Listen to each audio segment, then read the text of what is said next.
అదేవిధంగా అలాయ్ బలాయ్ కార్యక్రమం తెలంగాణ రాష్ట్ర సాధనలో కీలక పాత్ర పోషించింది. నాకు తెలిసి 19 సంవత్సరాల నుంచి బండారు దత్తాత్రేయ గారు నిర్వహించే అలాయ్ బలాయ్ కార్యక్రమం తెలంగాణ ఉద్యమానికి ఒక స్ఫూర్తిగా పనిచేసింది. రాజకీయాలలో ఇతర అంశాలలో భిన్నాభిప్రాయాలు ఉండేవాళ్ళు ఒక వేదిక మీదకి ఎప్పుడైనా అరుదుగా కనిపిస్తారంటే అది దత్తాత్రేయ గారు నిర్వహించే అలాయ్ బలాయ్ కార్యక్రమంలో కనిపించేది. ఈరోజు వారి పుస్తకావిష్కరణలో ఈరోజు ఇంతమంది గవర్నర్లను ఒక వేదిక మీద నేను ఎప్పుడు చూడలే. ఈరోజు గవర్నర్స్ పరేడ్ లాగా ఉన్నది ఈ వేదిక.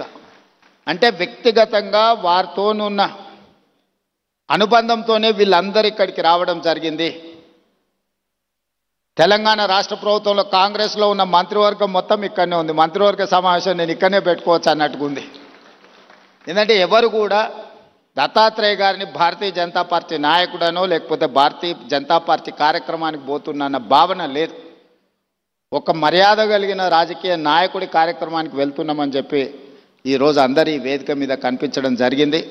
ఏది ఏమైనా వారి ఆత్మకథను, వారి జీవన శైలిని, విధానాన్ని నూతనంగా రాజకీయాలలోకి రావాలనుకున్న వాళ్ళు పరిశీలించవలసిన అవసరం ఉన్నది. నేర్చుకోవాల్సింది చాలా ఉన్నది. మేమందరం, నేనైతే మొదటి నుంచి వారిని దగ్గరగా గమనిస్తున్నా.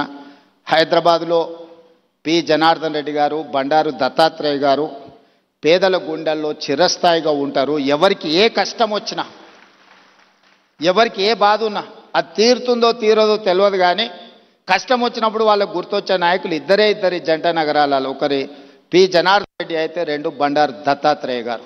మేము వెళ్ళి చెప్పుకోవచ్చు, మేము కలవచ్చు, మేము ఎప్పుడు వెళ్ళినా నాయకుడు కలుస్తాడు, మా సమస్య వింటాడు, అధికారులకు ఫోన్ చేస్తాడు. ఇంకొక విషయం కూడా తెలియాలి, ఈ కాలంలో ఒక్క లెటర్ మీద సంతకం పెట్టి ఇవ్వాలి అంటే నాయకులు భయపడే పరిస్థితులు. కానీ ఆనాడు దత్తాత్రేయ గారు వందలాది లెటర్లు తిరుపతి దర్శనానికి సంతకాలు పెట్టి మా అందరికి ఇచ్చేటోడు. ఎప్పుడు మా దగ్గర పుస్తకాలలాగా ఉండేటి. దత్తాత్రేయ గారు ఎంపీగా సంతకం పెట్టి రైల్వే రిజర్వేషన్ కూడా, ఇప్పుడంటే విమానాలు వచ్చినాయి, కార్లు వచ్చినాయి, ఒకప్పుడు రైల్వే రిజర్వేషన్ అనేది కూడా చాలా ముఖ్యం. దత్తాత్రేయ గారు పుస్తకాల కొద్దీ ఆయన లెటరేట్స్ మీద సంతకాలు పెట్టి రైల్వే కూపన్లకు కూడా వారు సంతకాలు పెట్టించేటోళ్ళు. అదేవిధంగా ఒకప్పుడు టెలిఫోన్ కనెక్షన్కి కూడా చాలా విలువ ఉండేది. గ్యాస్ సిలిండర్కి చాలా ప్రాధాన్యత ఉండేది. ఇవన్నీ కూడా వచ్చినెంబడే కార్యకర్తలకు రాసి ఇచ్చేసి అన్నీ పంచిపెట్టేసి బాధ్యత తీరినట్టుగా వివరించేవాడు బండారు దత్తాత్రేయ గారు.